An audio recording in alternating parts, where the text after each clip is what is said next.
আমি আমার জন্মের জন্য দায়ী না, আমি আমার বাবা মায়ের যৌন চাহিদার ফসল। ঢাকার সিএমএম আদালতে দাঁড়িয়ে মেহেরিন আহমেদের এই বক্তব্যে তোলপাড় এখন নেট দুনিয়া। 19 বছর বয়সী মেহেরিন তার বাবা মায়ের বিরুদ্ধে মামলা করেছেন। অভিযোগ, তিনি দীর্ঘদিন ধরে শারীরিক ও মানসিক নির্যাতনের শিকার হয়েছেন।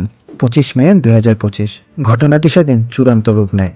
মেহেরিন জানান, তার বাবা মা তাকে বারবার অপমান করেছেন, মানসিক চাপে রেখেছেন, এমনকি তাকে জোরপূর্বক মানসিক হাসপাতালে পর্যন্ত পাঠানো হয়েছে।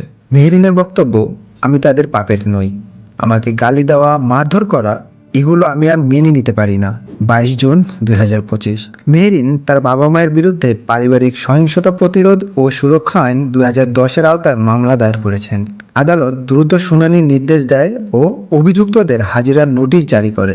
মামলার জবাবে মেহেরিনের বাবা মা আদালতে জানান, তারা মেয়েকে ভালোবাসেন, তার ভালো চান, এমনকি প্রয়োজন হলে বিদেশে পড়াশোনার সুযোগ দিতে চান। বাবা মায়ের পক্ষের আইনজীবীর বক্তব্য, মেহেরিন আমাদের আশা ভরসার কেন্দ্র, আমরা চাই সম্পর্কের সমাধান হোক। 3 জন কাউন্সিলিং নিক। এই ঘটনা ভাইরাল হয়ে পড়ে সামাজিক যোগাযোগ মাধ্যমে। নেটিজেনদের কেউ কেউ বলেছেন, এটা নতুন প্রজন্মের সাহসী পদক্ষেপ, আবার অনেকে বলছেন শারীরিক মূল্যবোধে আঘাত। এই বিষয়ে আপনার মতামত কি? পারিবারিক নির্যাতনের অভিযোগে সন্তান মামলা করতে পারে নাকি অন্য কোনো উপায় ছিল? আপনার মন্তব্য জানান। আর নগরের সকল আপডেট পেতে সাবস্ক্রাইব করুন নগরবাজ।